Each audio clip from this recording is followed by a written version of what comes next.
Como é que é o negócio aqui, né? Não é toda essa pauta aqui não. Você precisa dar uma olhada aqui, ó. Ah, rapaz, eu preciso ver a pauta, cara. Não, pois é. Tô brincando aqui, tô esquecendo do próximo. Mas é o seguinte, então, é o seguinte, foi pro Senado, foi pra Câmara, a Câmara foi pro Senado, não sei o quê. Então agora voltou o projeto do Senado pra Câmara, certo, né? Bom, você Então, então, assim, as duas nominações, mano? Não, aqui... Pauta aqui sobre a campanha para a é muito perigoso, é da grande poluição vem da cidade. São 16 mil itens aqui que tem, da antiga, né? Que tinha em cima do proprietário rural. Então tratava-se de. Ele viu pra conta agora. Não, aí vai ter a coisa, mas o problema é que regularizou e não vai virar. Vai regularizar e não vai virar crime, né? Então, a CNA diz que se passar o projeto do Senado, o Senado vai tirar 3 milhões de hectares de coisa e 46 bilhões de valor bruto da produção. Do agronegócio. Agronegócio, exatamente. Bom, e aqui tem um negócio aqui importante, que é a questão da principal. Abrindo o programa de hoje, você está vendo aí imagens do Dom Pedro I, que proclamou a República do Brasil. Não, independência, não. Oh, meu Deus do céu. Espera que recomeça tudo, hein? Agora a gente recomeça. Mas, não é? Atenção, ok. Tá ok? Olha aí que imagem bonita, o Dom Pedro I que proclamou a independência do Brasil. Agora, por que eu estou abrindo com essa imagem o programa de hoje? É que eu estou aqui na casa da realeza brasileira, eu estou na casa do Dom Bertrand. Dom Bertrand, que a gente tem o hábito de entrevistar aqui, toda vez que o senhor vem, a nossa audiência cresce, é muito bom a sua presença quando o senhor aparece ao programa. Como por motivos de agenda, eu queria gravar com o senhor agora, porque nós estamos no momento lá no Congresso Nacional da votação em definitivo do Código Florestal Brasileiro, eu falei, eu vou a São Paulo e vou na Casa do Príncipe, né? Não sei se fiz mal. Fez muito bem. Eu sempre lhe visitei, agora está pagando a visita. Tá certo. Agora, o agronegócio brasileiro, deixa eu até marcar a nossa hora aqui, porque a nossa conversa costuma esticar muito, e o senhor sabe, às vezes a gente tem horário. Eu estava com uma pauta na mão, eu vou abrir mão dessa pauta. Porque o que, na verdade, a gente veio para cá é para saber se o agronegócio brasileiro, a produção rural brasileira, corre risco nesse momento, dependendo da votação e da definição do Código Florestal Brasileiro. De fato, corre. Segundo estudo da Embrapa, se for aprovado o novo Código Florestal como está, nós vamos perder 33 milhões de hectares de terras agrícolas. O que equivale a um prejuízo de 46 bilhões de reais anuais a menos na produção agrícola. Na crise atual, todos sabem que quem salvou o Brasil foi a agricultura, porque o superávit da agricultura foi de 137 bilhões de reais nos últimos anos e o prejuízo o déficit teria sido, da nação teria sido muito grande. O Lula depois foi gloriar que a crise econômica que o Brasil apesar de uma marolinha, não foi por causa dele, foi apesar dele, foi por causa da agricultura. Quem salvou o Brasil foi a agricultura. O grande benemérito nesse país é o agricultor.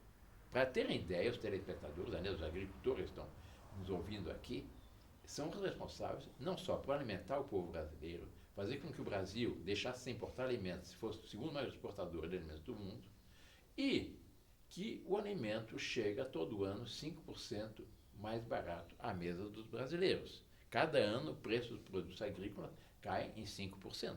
Isso graças a quem? Ao agricultor. E é o grande perseguido agora com o Código Florestal.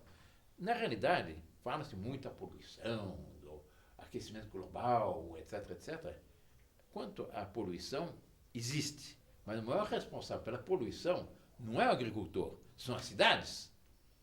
Há estudos a respeito disso que mostram que o maior poluidor no Brasil são as cidades, não é o agricultor. O agricultor, eu repito, é um dos grandes beneméritos do Brasil atual. Por isso, exatamente, nós temos a nossa campanha Paz no Campo, que visa criar condições para os agricultores poderem tranquilamente cumprir a sua missão, com relação às suas famílias, com relação ao conjunto da agricultura, com relação ao Brasil, e eu diria mais, com relação ao futuro do mundo. Porque o mundo vai depender do Brasil. Vai faltar alimentos, segundo a FAO, e o único que é capaz de atender às necessidades do mundo é o Brasil. Dom Bertrand, eu queria até aproveitar essa minha viagem aqui a São Paulo, a sua casa, né? Para a gente falar muito desse Código Florestal Brasileiro, mas também não quero perder viagem e falar de um assunto só, não. Aliás, não perderia, né? Porque realmente a grande expectativa, dia 7 agora, viu, telespectador, deve ser votado em definitivo o Código Florestal Brasileiro. Mas vamos falar dele daqui a pouco, no segundo bloco, porque antes eu queria que o senhor me falasse da Paz no Campo, né? Queria até dizer para as pessoas que quem quiser saber mais como é que está essa questão de Código Florestal, o trabalho que vem sendo feito dessa campanha Paz no Campo, que tem um site que é www.paznocampo.org.br. Paz no Campo, uma palavra só. www.paznocampo.org.br. Tá bom, as pessoas estão tendo o apoio aí, pedindo ao nosso pessoal técnico aí que mantenha o endereço desse site. Por quê? Porque acessando um site você vai ter mais tempo. Aqui na televisão é rápido, às vezes tem coisa que a gente deixa de falar. Mas eu queria que o senhor falasse nesse momento, já que tem algum tempo que a gente não se encontra, como é que está a campanha nesse momento, qual é o foco, naturalmente é o tal Código Florestal, mas não está cuidando só disso, né? A vida dessa campanha, né? Não está calçada só nisso, né? Nós atualmente estamos engajados exatamente na questão do Código Florestal, porque o Código Florestal, a meu ver, ao ver do Paz no Campo, não resolve o problema, atenua, despiora a situação, porque no Brasil há um verdadeiro entulho legislativo do ponto de vista ambiental que vão somando, além do antigo Código Florestal, medidas, regulamentos, etc., o comando do Ministério do Meio Ambiente, etc., chegam a haver 16 mil dispositivos legais regulamentando o campo. É uma coisa simplesmente de louco, é um verdadeiro cipó legislativo e, para agravar a situação, foi criado crime ambiental, que não só penalidades, mas até certas coisas são crimes. Segundo a lei atual, mais de 90% dos agricultores brasileiros podem ser enquadrados por crimes ambientais, com penalidades, podem ser multas ou até prisão, que é um verdadeiro absurdo. O novo código, como foi votado na Câmara dos Deputados, despiora a situação, porque pelo menos dá uma certa segurança jurídica. Mas mesmo assim, a nosso ver, não é a solução. Mas, se for aprovado o que o Senado pede, aí será uma tragédia. Daqui a pouco até quero, como disse o senhor, quero entrar em mais detalhes, porque me parece que coloca mais uma vez em risco o direito à propriedade, essa coisa toda, né? Aliás, direito à propriedade, independente de Código Florestal, tem sido uma ameaça com o movimento de sem terra, essa coisa. Como é que, aliás, eu vou fazer isso, eu vou rememorar aqui, né? Nos nossos encontros passados, a gente falou muito do movimento sem terras e falou muito também daquela questão lá dos arrozais, lá da Raposa Serra do Sol, né? E como é que anda? Me atualiza aí, o Dom Bertrand, sobre essa questão, o que tem acontecido de novo nesse movimento do sem terra? O movimento sem terra atualmente está vendo que não tem futuro na questão da reforma agrária. Então agora mudaram a agenda. Agora eles são grandes defensores da ecologia. Eles, que são os que mais depredam a natureza. Eles receberam multas do IBAMA, etc., porque foram provados os assentados, eles depredam, eles cortam as árvores, eles depredam tudo e destroçam tudo. Mas, atualmente, eles são defensores do governo, porque a reforma agrária no Brasil está provado que foi um fracasso absolutamente espetacular. Para o telespectador ter uma ideia do fracasso da reforma agrária, basta rememorar que de agricultura anual nós temos cerca de 48 milhões de hectares, mais 8 milhões de hectares de florestas plantadas, mais uns 15 milhões de hectares de agricultura perene, que é laranja, café, soja, café, cana, etc.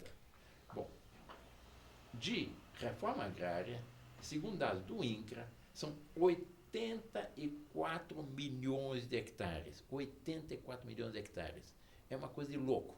Qual é o resultado desses 84 milhões de hectares? Zero. Não há um assentamento no Brasil que não dependa dos programas de assistência social do governo. Não produzem nada. Pelo contrário, eles depredam, sujam, invadem, depois vendem os lotes de uma forma ilegal, porque, aliás, não recebem título de propriedade, são apenas uma concessão de uso. Na verdade, não são proprietários. O sistema de reforma agrária é o sistema que fracassou na Rússia dos kolkhozes, em que ele recebe uma concessão de uso com obrigação de estar inscrito na cooperativa do Estado. Isso se chama o quê? Kolkhoz. É o que eles estão querendo fazer. O que fracassou espetacular na União Soviética, eles insistem em fazer aqui no Brasil. mas foi um fracasso mais extraordinário possível. Essa parada do MST coloca a reforma agrária em que pé da discussão? Porque a reforma agrária é uma ideia, um projeto anterior ao MST, né? O MST tomou conta, né? Parece que tomou a frente e dava para confundir reforma agrária com o MST, que é um engano, porque a reforma agrária é um projeto anterior, e, né, embora falho, como o senhor sempre diz, mas que se agravou à medida em que se criou o Sem Terra e começou todo esse terrorismo pelo Brasil afora.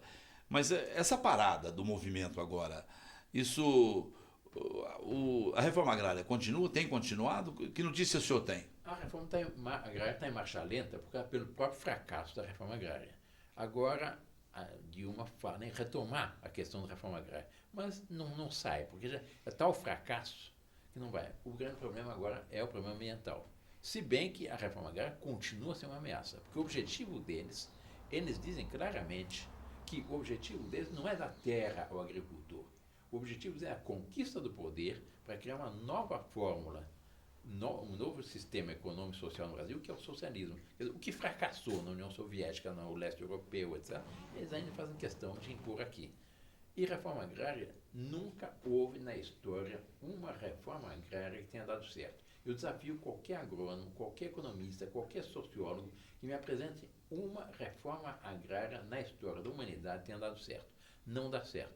O que dá certo é a livre iniciativa, é a garantia da propriedade privada, o que a pessoa cultiva, porque ele trabalhou, ele se esforçou, ele conquistou aquela terra e ele ama aquela terra. Trabalhar na terra é preciso ter vocação. Eu passei toda a minha infância, toda a minha juventude na fazenda. E eu vi que os agricultores, eles gostam das plantas, eles gostam dos animais, eles gostam da natureza. Dizem que o agricultor depreda. Não é verdade. A mesma mão que planta é aquela que preserva a natureza. Ele é o primeiro interessado em preservar a natureza. E o Brasil é um dos países mais bem preservados do planeta. Tenho dados de um grande cientista brasileiro, da Embrapa, eu considero até talvez o maior cientista brasileiro, que é o Dr. Evaristo Miranda, que tem dados a respeito da situação do Brasil. Ele mostra num estudo, que absolutamente ninguém refutou, que 69% do território nacional tem a sua vegetação primária. 69%. O Brasil hoje em dia tem 28% das florestas virgens do planeta. O Brasil é o país mais bem preservado. O Brasil é o país que menos polui. Os países que mais poluem, o primeiro lugar é a China. 21% da poluição atmosférica vem da China. Segundo lugar são os Estados Unidos. Depois vem a Índia, a Rússia, etc. E, enquanto a China polui com 21% da poluição, o Brasil é 1,4% só. O Brasil é o país mais bem preservado do ponto de vista ecológico do planeta. Tem problemas, não tem dúvida, são cidades, algumas coisas foram mal feitas no passado, etc. Mas com todas as coisas na vida tem. Mas é preciso reconhecer esse ponto. O Brasil é o país mais bem preservado do planeta. Segundo lugar, o agricultor brasileiro é um benemérito. Eu insisto nesse ponto. É um benemérito. Ele não é um criminoso, como é apontado pelos ecologistas, mas há uma campanha no Brasil e das ONGs brasileiras e internacionais para exatamente denegrir o agricultor brasileiro. Ô, Dom Bertrand, o senhor acha que nesse assunto, nesse detalhe, a educação ambiental nas escolas, essa é uma coisa que é bem feita no Brasil? Não. Não há educação ambiental nenhuma. Nas escolas se ensina o contrário. Quem vai ver o que está nas escolas dá a entender que o Brasil está depredando, que o Brasil está acabando a floresta amazônica, que o Brasil já cortou toda a floresta amazônica. É mentira. Segundo dado do próprio Ministério do Meio Ambiente, a própria ministra, que é a grande defensora dessas reformas todas, etc., reconhece que 81% da Amazônia está preservada. Quem lê os jornais, quem vê aqui no Sul, acha que está se cortando a última árvore da Amazônia. Na realidade, a própria ministra, que é a grande defensora dessas reformas ambientais completamente irracionais, reconhece que 80% da Amazônia está preservada, está intacta, está como estava no tempo de Pedro Álvares Cabral. Isso são dados absolutamente irrefutáveis. Interessante que, quando o senhor coloca dessa maneira, fica até uma situação inimaginável. Como é que não vai ser isso, né? Porque a criança começa aprendendo de maneira errada, recebendo informações erradas, cresce com isso na cabeça e vai praticar uma sustentabilidade ou qualquer coisa, né, nesse sentido de maneira desastrosa lá na frente, né? Porque tá mal informada, né? Tá mal educada nesse sentido. Eu tenho pena das crianças educadas em apartamentos na cidade. Porque uma das grandes lições que nós temos é a lição da vida, a escola da vida, e a gente aprende observando a natureza. Mas essas crianças da cidade nunca viram uma galinha. Elas chegam numa fazenda e dizem, mãe, olha uma nor! E não sabe o que é uma galinha. Quer dizer, é uma coisa, nunca viram uma galinha viva. Não, é preciso exatamente que as coisas mudem com calma, com livros bem feitos, ilustrativos, mas mostrando exatamente qual é a realidade, a magnífica realidade do Brasil. Tá. E a campanha Paz no Campo também tem essa preocupação com o que o governo está fazendo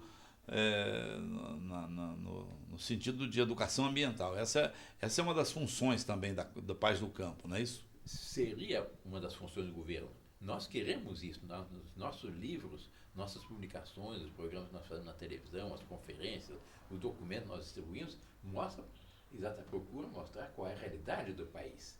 Mas, infelizmente, o governo não faz isso. O Ministério da Educação está inteiramente nas mãos ficam falando de kit de homofobia, querendo ensinar as crianças que pode escolher se pode ser gênero masculino ou feminino, se vai ser menino ou menina, etc. Uma coisa absolutamente contra a natureza, é um absurdo, em vez de mostrar qual é a realidade do Brasil e, sobretudo, fazendo que as crianças amem o Brasil, amem a natureza, compreendam a beleza do Brasil e vejam o potencial agrícola do país e não fiquem iludidas por todas essas campanhas dessas ONGs, do IBAMA, da FUNAI, do CIMI, do INCRA, etc., que dá a entender que o Brasil está poluído, que nós estamos queimando a floresta amazônica, nós estamos cortando a última árvore desse país, que praticamente a vegetação está destruída, etc. É preciso mostrar qual é a realidade do país e mostrar são beneméritos os fazendeiros. Os fazendeiros foram eles que abriram a nossa fronteira agrícola. Hoje o Brasil produz a produção, para terem ideia, em 1970, um agricultor alimentava 73 brasileiros. Hoje, cada agricultor alimenta 155 brasileiros. É um progresso extraordinário. A área plantada no Brasil aumentou de 70 para cá de 27% na área plantada. A produção agrícola aumentou 273%. Quer dizer, há um progresso na agricultura brasileira. A agricultura brasileira é modelar. Nós inventamos plantio direto, nós temos um plantel bovino extraordinário, nós temos o maior plantel bovino comercial do planeta, nós temos uma produção extraordinária, mas agora ficam falando, um dos grandes poluidores é o gado, o arroto do gado. Quer dizer, são loucos. Absurdo. Num país tem uma lei pela qual a vaca não pode beber água no pasto. Pela lei, a vaca não pode beber água no pasto.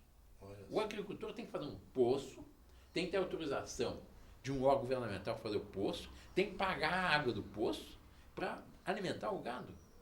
Isso não estão pondo essa lei, não está em prática em todo o Brasil, mas eu conheço fazendeiros no Paraná, em Umuarama, que tiveram que fazer o poço com autorização de um órgão do governo, do IBAMA, sabe Deus o quê, e ainda ter que pagar a água do poço, tem que tirar na própria para fazer isso.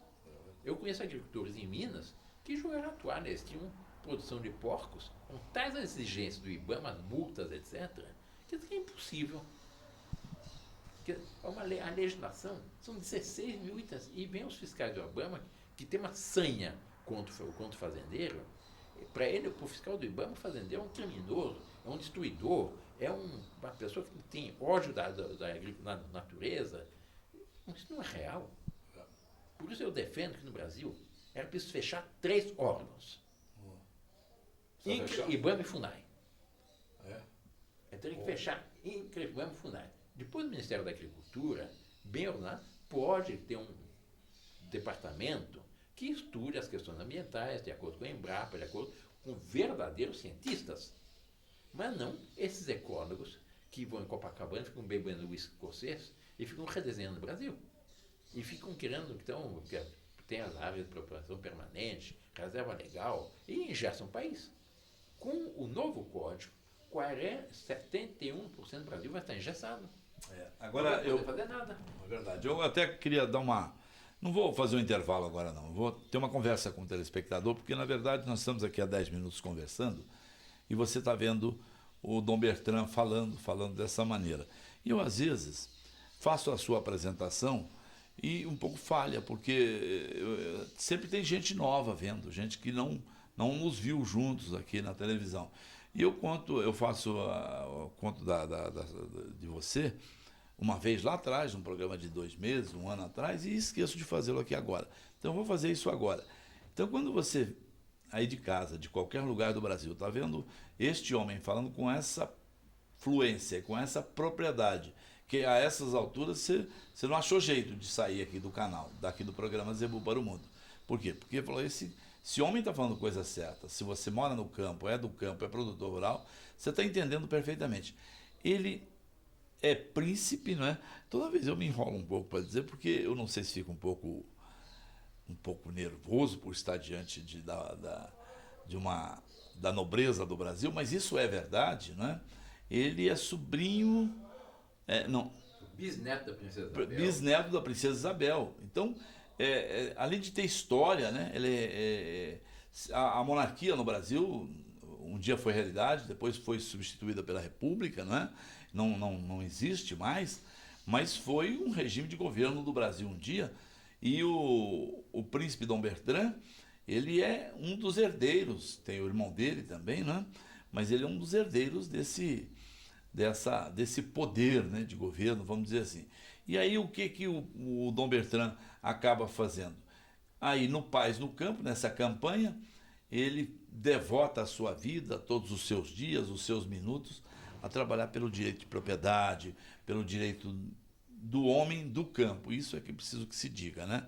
Independente de ser proprietário ou de ser agregado ou o que seja, me parece que a sua fala é nesse sentido. Por isso que o senhor se coloca contra MST, que está parado, não está dando muito trabalho agora, né? Está dando. Está dando trabalho? Está dando. Mesmo parado? Parados não estão inteiramente, continua. Quer dizer, mas estão em marcha lenta. Mas agora estão levantando a bandeira ecológica. Eles são os maiores predadores desse país. Agora, eu queria que seria uma estratégia parar e levantar a bandeira ecológica?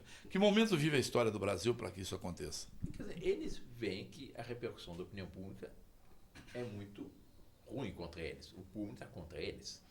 Algum tempo atrás houve um programa, aquele famoso Você Decide. Então o programa era um conjunto de famílias que estavam pobres, não tinham terra, queriam trabalhar, etc, etc. Invadiram uma fazenda. Aí vem a segunda cena, é o fazendeiro conversando com o filho. E o filho diz, papai, tem que expulsar esse pessoal a bala. Afinal de contas, a lei nos garante esse direito. No Código Civil existe a forma do esforço imediato. Quando uma casa é invadida, a gente pode expulsar o invasor. Até que venha a polícia.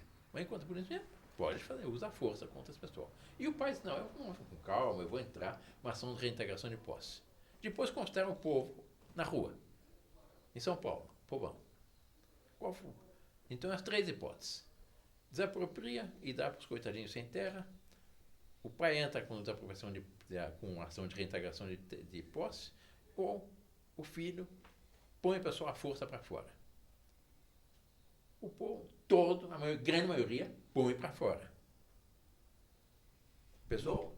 No que naturalmente a campanha Paz do Campo é contrária ao uso da força. Não. Eu sou contrário ao uso da força indiscriminado, mas assim como eu tenho o direito de me defender se entrar um ladrão aqui na minha casa, o fazendeiro tem o direito de defender-se se houver uma invasão na fazenda. Isso está provado por 2 grandes juristas, o Orlando Gomes e um outro, o que é um jurista... Silvio Rodrigues. Silvio Rodrigues. O Orlando Gomes e o Silvio Rodrigues eram pareceres, lembrando que há o esforço imediato no qual o fazendeiro tem o direito de defender-se. Isso é natural. Porque o direito natural de propriedade é um direito natural, não é uma concessão do Estado. Assim como a minha vida não é uma concessão do Estado. Foi Deus que me deu o direito à vida. E o direito de propriedade é um resultado do fato de Deus me ter feito livre e inteligente. Eu trabalho, o fruto do meu trabalho é meu. O que é propriedade? Trabalho acumulado. Se eu não sou dono de fruto do meu trabalho, eu sou escravo do Estado. Por isso nós defendemos o direito de propriedade, que é um direito natural. Dom Bertrand, por que essa devoção a esse assunto? Por que essa paixão? Porque acho que desde que o senhor se entende por gente, o senhor está devotado a isso. Primeiro como produtor, na companhia do teu pai, como você já me contou, né? No Paraná, e agora essa briga constante. Me parece que, pelo que eu vejo aí, a voz constante que se levanta é a sua. Eu, como eu disse, graças a Deus, fui educado no campo, na fazenda. Morava na fazenda, no norte do Paraná, no tempo que aqui não era sertão. No tempo que, de um raio de 350 quilômetros, não tinha uma estrada asfaltada. Mas havia, naquele tempo, uma harmonia na fazenda, entre o patrão, os empregados, etc. Era tudo uma grande família. Quando eu vim para São Paulo, para estudar Direito, eu passei a participar, juntamente com o professor Pinicor de Oliveira, do Movimento de Tradição Família e Propriedade, que hoje em dia continua com a paz no campo. E, com isso, eu me dediquei a servir a minha pátria. Porque, de fato, a missão de um príncipe, em primeiro lugar, é ser um exemplo para os demais cidadãos. Em segundo lugar, é ser o natural defensor dos seus compatriotas. Nós nascemos para servir, e isso eu estou compenetrado, nós nascemos para servir ao Brasil, nós queremos o bem do Brasil, nós queremos o futuro do Brasil. E eu vejo que o futuro do Brasil está ameaçado com todas as leis socialistas, de reforma agrária, de trabalho escravo, de quilombola, questão ambiental, questão da FUNAI, etc. Por exemplo, questão dos índios. Os índios são nossos irmãos, são filhos de Deus como nós.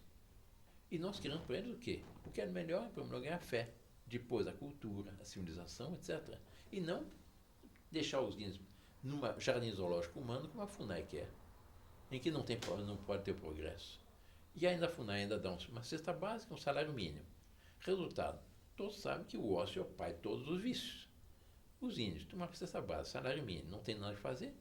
Vão beber, tem crimes, etc. A criminalidade dos índios é brutal. Quando nós queremos bem dos índios, o que nós queremos dos índios? Que sejam assimilados pela civilização. Você conhece bem o Brasil tanto quanto eu. Aliás, acho que você deve ter sangue índio. É, pela cor, né? Todo brasileiro tem um pouco sangue índio, um pouco sangue negro, um pouco sangue branco. E a gente viaja pelo Mato Grosso, por exemplo, os empregados nos hotéis, os comerciantes, etc., está cheio de índio, que foram assimilados pela civilização e hoje têm uma vida muito boa. Muito melhor, por exemplo, que os pobres índios da Raposa Serra do Sol. O que aconteceu na Raposa Serra do Sol, lá em Roraima? Tiraram os arrozeiros. Os índios não têm mais patrão. E o que houve? Foram para as favelas Rio Branco, ficam catando lixo nas favelas Rio Branco. A revista Veja publicou uma reportagem sobre isso.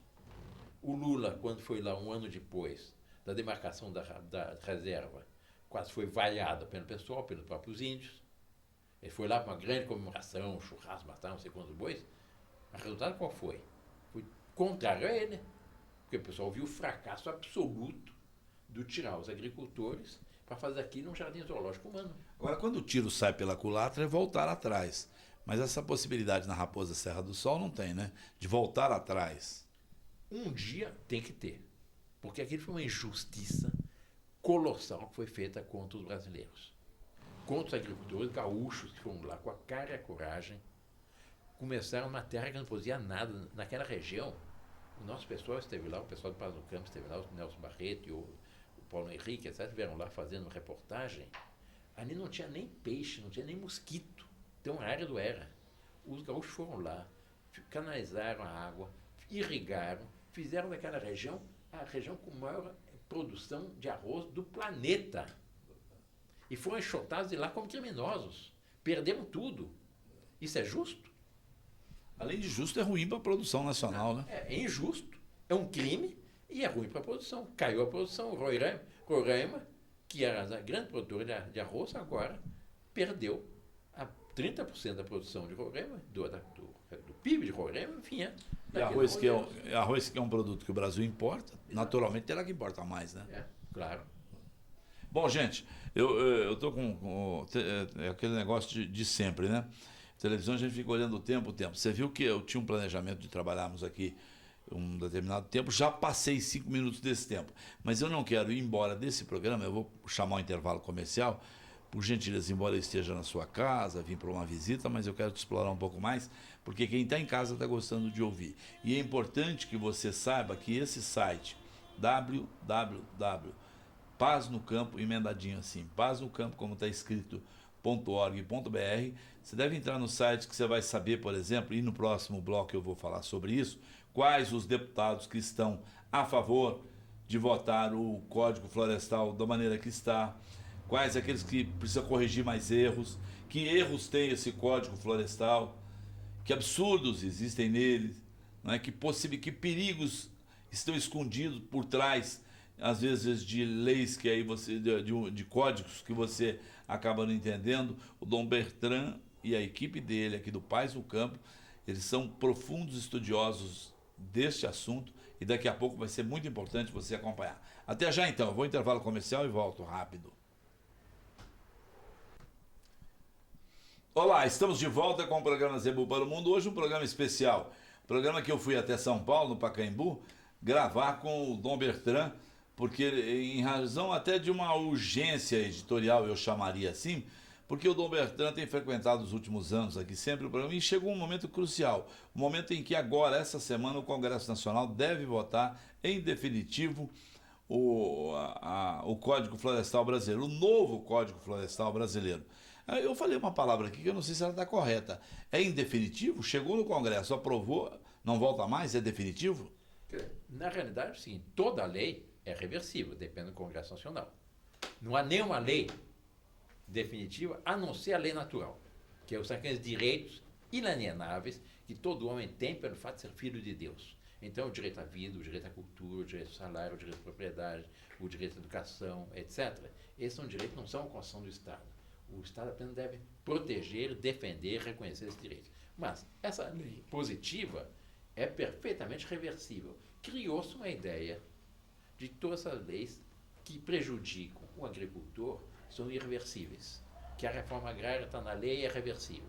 Um governo que fosse verdadeiramente sábio nesse país devia pura e simplesmente revogar certas leis. Por exemplo, a reforma agrária. Porque, como eu disse na primeira parte desse programa, não há uma reforma agrária no mundo que tenha dado certo. E no Brasil é um fracasso espetacular. O INCRA, segundo o dado do INCRA, são 84 milhões de hectares de reforma agrária. Qual a produção disso no Brasil? Zero. Eles não são capazes nem de produzir o necessário para o seu sustento. A prova disso qual é? O Lula se vangloriava que o governo estava dando cesta básica para o assentado. Quer dizer, é o fim do mundo. Bom, a questão do Código Ambiental é outro problema. O primeiro Código Ambiental é bem antigo, foi sendo reformado, aperfeiçoado. Por novas leis, novas coisas, deu um entulho ambiental de 16 mil dispositivos. Então, os deputados, com uma certa razão, resolveram fazer um Código Ambiental que codificasse essas leis, simplificasse, porque as leis são contraditórias, caóticas, etc. E fizeram um código que, a meu ver, não é o ideal. Bom, esse código... Mas falta pouco para ser ideal? Eu acho que falta bastante. Por exemplo, mantém a questão das reservas legais, mantém, segundo o novo código, 71% do Brasil fica engessado. Não pode fazer nada. Bom, mas pelo menos dava uma certa garantia jurídica para o fazendeiro. E procurava atenuar as pessoas que tinham desmatado de acordo com a lei até aquela data, não seriam obrigadas a reflorestar, etc., reconstruir a floresta, a vegetação originária, etc., etc. Esse código depois foi aprovado com uma maioria espetacular no Congresso Nacional dos Deputados, mais de 400 votos, e depois foi para o Senado. No Senado, começou a ser discutido, chegou ao absurdo de o relator levantar a hipótese de fazer o cadastramento de todas as árvores do território nacional. Todas as árvores do território nacional. Mas me perguntaram se não é o caso fazer o IPVA de todas as formigas também do país? Porque, na lógica, é completamente absurdo. Mais fácil contar as formigas do que as árvores, né? Mais fácil contar as estrelas no céu, porque são mais visíveis, né? Mas completamente. Bom, mas depois, por pressão do Ministério do Meio Ambiente, do Executivo, foram introduzidas uma série de malandragens no código que põe em risco o futuro. O senhor chama malandragem no sentido figurado ou manobras mesmo? É manobra. Quer dizer, Em função de que interesse um senador faria não, isso? é uma questão ideológica. Existe uma agenda do governo, desse governo atual, que é contra a família, porque quer introduzir o aborto, quer acabar com a família tradicional, introduzindo casamento homossexual, quer acabar com... Tem agora os kits da homofobia, que foi do Ministério da Educação, que graças a Deus foi retirado pela pressão da opinião pública, mas continuam querendo introduzir o aborto, querendo isso e aquilo. É uma agenda, é o PNDH, o Plano Nacional de Desenvolvimento Humano. Agora, só um parêntese. Esse assunto parece que está andando bem. Essa semana eu vi nos telejornais aí já adoção, nascimento de filhos, de casal gay e tal. Me parece que o senhor não defende que essas ideias não vão para frente, que não vão para frente, que são contrárias às leis naturais, mas está progredindo cada vez mais e chamada de avanço da sociedade humana, não? Não é um avanço. Não é avanço. Avançar, respeitar a lei de Deus, respeitar a boa ordem posta por Deus na criação. E o homem sempre será homem e a mulher sempre será mulher. Não adianta fazer operação mudando de sexo, que aquele ser sempre será um homem. Pode ter aparência mulher, tudo que quiser, do ponto de vista fisiológico, sempre será um homem. E depois não Saímos do assunto um pouco, mas faz parte do que pensa o senhor, né? Faz parte do que eu penso e faz parte do que pensa a maioria dos brasileiros. A maioria dos brasileiros é contra. A imensa maioria dos brasileiros é contra. Fizeram uma pesquisa há algum tempo atual. Você gostaria de ter um filho homossexual? 98% dos brasileiros disseram que não. Aborto. Fizeram uma pesquisa, 73% dos brasileiros são contra, mas querem pôr isso no Brasil. E uma das agendas está também a questão ambiental. E na questão ambiental está que eles querem acabar com o direito de propriedade. E aí está a grande malandragem do novo código. Por quê? Porque eles introduzem o que eles chamam de principiologia. Então, porque segundo a lei, a interpretação da lei, normalmente, o que está na lei tem que ser cumprido. Mas na principiologia, eles não. O que vale são os princípios que inspiraram a lei. Então, o novo Código Ambiental aprovado... Como é que fica a cabeça do juiz na hora de fazer cumprir? Porque ele tem que voltar aos princípios da lei. Ele não julga... A lei. Tem que voltar ao que está na lei. Acontece que existe toda uma tendência entre certos juristas hoje em dia de influência de esquerda do direito alternativo. O que vale não é a lei, é o que o juiz acha que é melhor para a sociedade. E aí que está o grande problema do Código, segundo as modificações do Senado, que é a tal principiologia. Porque o artigo 1º do Código Florestal, aprovado pela Câmara de Deputados, fazia referência, não, o Código Florestal visa regulamentar a questão ambiental no Brasil, está lá. Está bem feito. Quando foi para o Senado, eles fizeram uma modificação que, aparentemente, quem não conhece os meandros dessa questão de direito alternativo, não vai perceber qual é a armadilha que está por trás.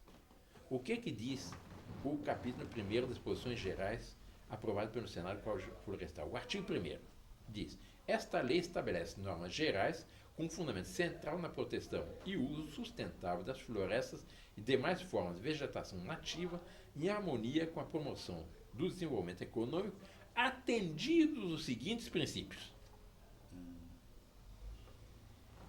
Primeiro, reconhecer que as florestas existentes no território nacional e as demais formas de vegetação nativa como bens de interesse comum de todos os habitantes do país. É nesse detalhe que o senhor acha que interfere no direito à propriedade? Não? Claro, porque dá a entender que tudo são bens comuns. Bens comuns de todos. Na realidade, a propriedade é individual, é pessoal. A sua terra, sua fazendinha, é sua, é fruto do seu trabalho. Você se esforçou, trabalhou, plantou, cultivou, gosta daquela terra é sua, não é bem comum. Bem comum é questão de comunismo. É isso que eu ia te perguntar, o princípio é mais socialismo ou comunismo? Comunismo e socialismo é a mesma coisa. Comunismo e socialismo, o socialismo é o comunismo marxaleta. O comunismo não é uma ideia morta? Não. A ideia é que é uma coisa que eles recuaram, se metamorfosearam, os vermelhos ficaram verdes, e os vermelhos para acabar com a propriedade, para acabar com a livre iniciativa, etc., eles agora ficaram verdes. É como a ideia do MST. O MST ficou verde. Então, a bandeira do MST, a bandeira do movimento do Sem Terra, nesse momento, ela é verde, ela não é vermelha. É uma ecologia. Os vermelhos ficaram verdes. A nova cor do comunismo é verde. Por trás dessa coisa da ecologia toda, no fundo está a velha agenda comunista, a destruição da propriedade, da livre iniciativa, de querer impor uma coisa coletiva, da comunidade de bens, etc., etc., cujo fracasso foi espetacular nos países que houve o comunismo. O pessoal dos países comunistas, antigos países comunistas, não quer ouvir nem pintado falar isso. O segundo princípio é afirmar o compromisso soberano do Brasil com a preservação das suas florestas, demais formas de vegetação, da biodiversidade, dos tornos, recursos hídricos, com a integridade do sistema climático e do bem-estar das gerações presentes e futuras. Questão climática, levanta a questão climática, que é uma outra imensa mentira, a questão do aquecimento global. Não há um cientista sério que sustente essa questão do aquecimento como está sendo dito. A questão é cíclica. Tem períodos mais quentes e mais frios. Nós tivemos um período muito quente na Idade Média. Depois, no século XVI, XVII e XVIII, foi um período de esfriamento. Depois voltou a esquentar. Na década de 40 a 70, foi um período de congelamento. Tanto que os cientistas estavam achando que vinha uma nova era glacial. Para ter ideia, como houve períodos muito mais quentes, eu dou 2 argumentos irrefutáveis. A Groenlândia, como é que chama a Groenlândia? Greenland, terra verde. Lá havia plantações, havia pastagem, havia cidades, havia até bispos. Hoje, só gelo. Pois é. Outro argumento. Esquentou de um lado, mas esfriou do outro. Quer dizer que Não. É no mundo todo a coisa é cíclica. Não, o degelo que não tem degelo nenhum. Está provado que não tem. Isso é pura história daquele Al Gore, que foi vice-presidente dos Estados Unidos, que é um charlatão. Os livros dele estão proibidos de circular na Inglaterra, porque está provado que é um charlatão. Quer dizer que essas imagens que chegam até nós de gelo caindo e derretendo sempre existiu. Toda geleira sempre tem gelo caindo no mar. Desde toda a eternidade, as geleiras, elas vão caminhando assim e vão, quando chega na beira-mar, elas caem. Por que vem essa manipulação da informação, então? Porque por trás isso é uma agenda ideológica que quer uma modificação a pretexto de ecologia, que acaba com a direito de propriedade, que é a coletivização das coisas. É todo problema ideológico. Direito de propriedade incomoda que regime? Ele incomoda os esquerdistas. Ele incomoda aqueles que têm uma agenda socialista. Aqueles que não querem respeitar o homem como Deus o fez, mas tem uma ideia utópica. Lembre-se de uma coisa: quem não acredita em Deus não acredita no homem. E tem a pretensão de organizar toda a sociedade com leis.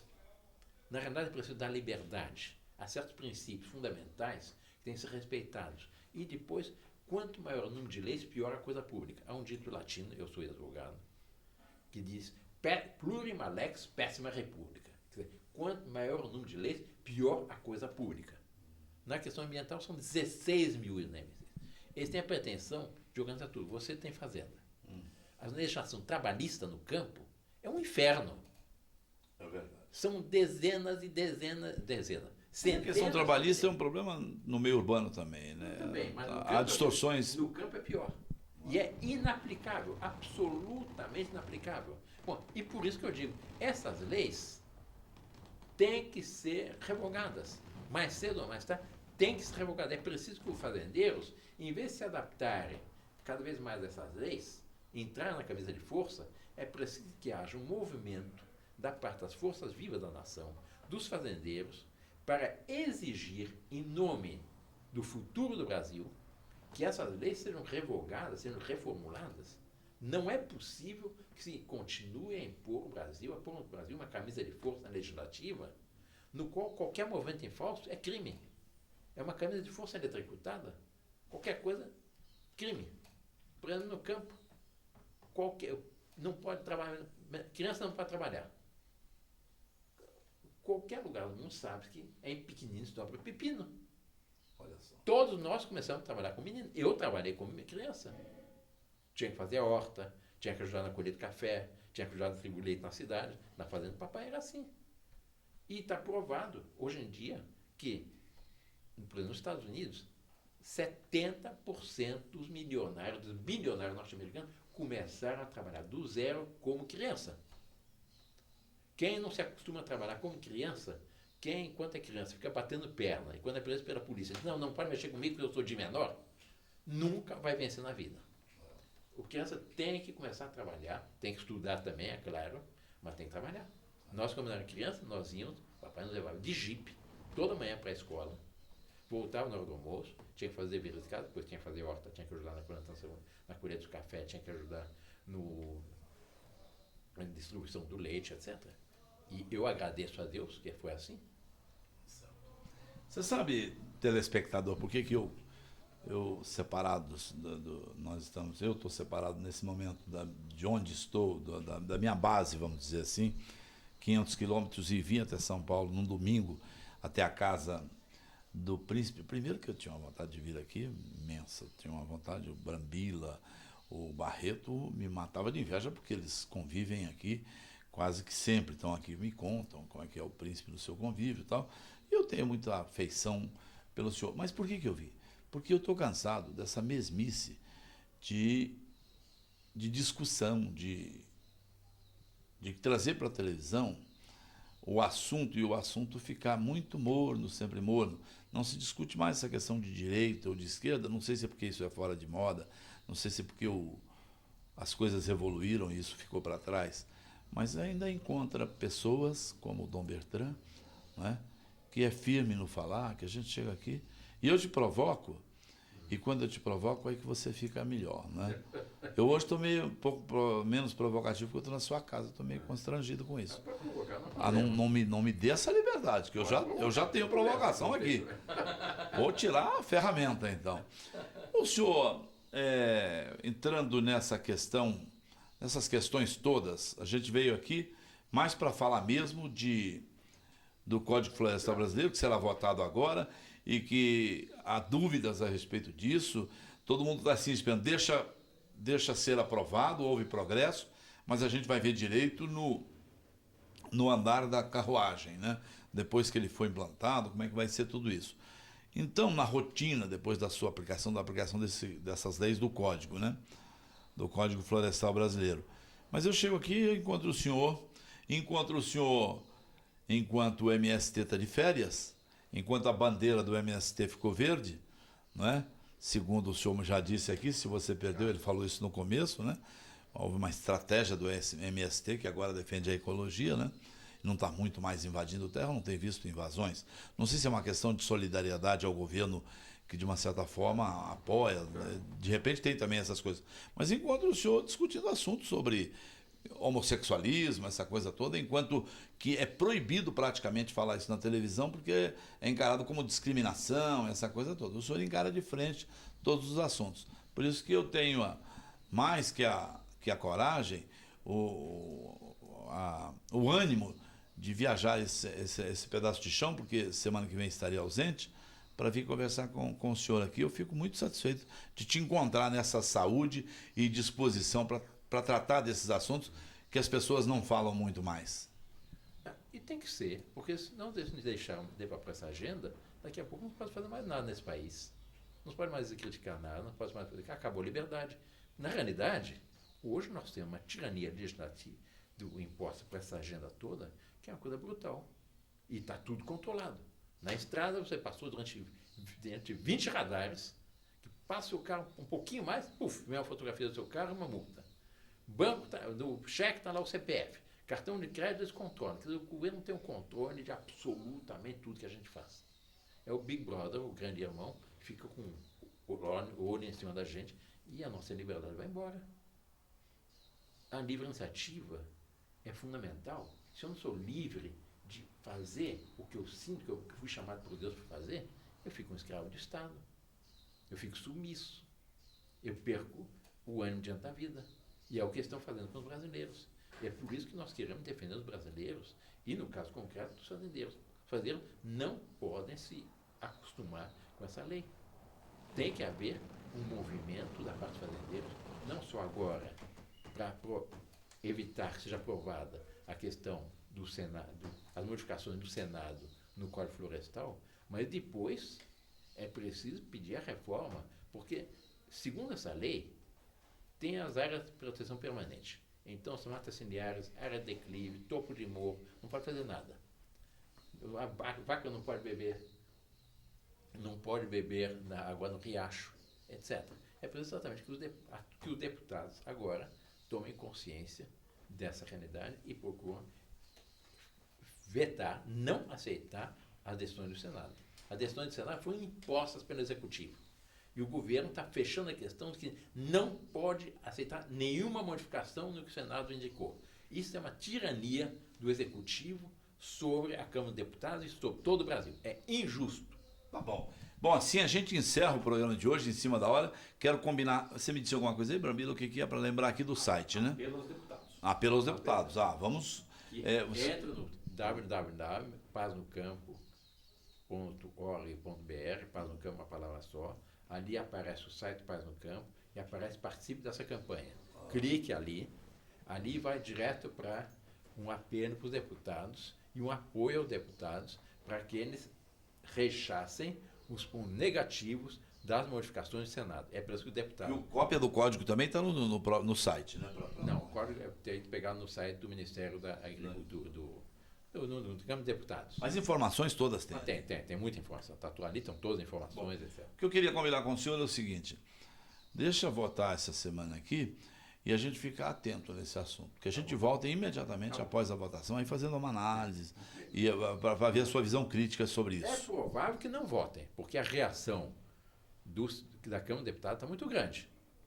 E com razão, porque os deputados, o próprio PMDB, está dizendo que o PT está querendo fazer uma hegemonia. Você acha que essa pequena uma briga, não sei se briga, ou pequena ruído que houve no relacionamento da presidente Dilma com o PMDB tem a ver com o Código Florestal Brasileiro? Não, né? Tem a ver com o Código Florestal, tem que a ver com a tendência do governo Dilma e do PT de querer ser partido único nesse país. E partido único significa tirania. Tá bom, gente. Eu volto com o Dom Bertrand já. É no máximo 4, 5 dias eu estou de volta com ele para a gente saber o que aconteceu e de perto trazer você bem informado. Muito obrigado. Aqui termina o programa Zebu para o Mundo.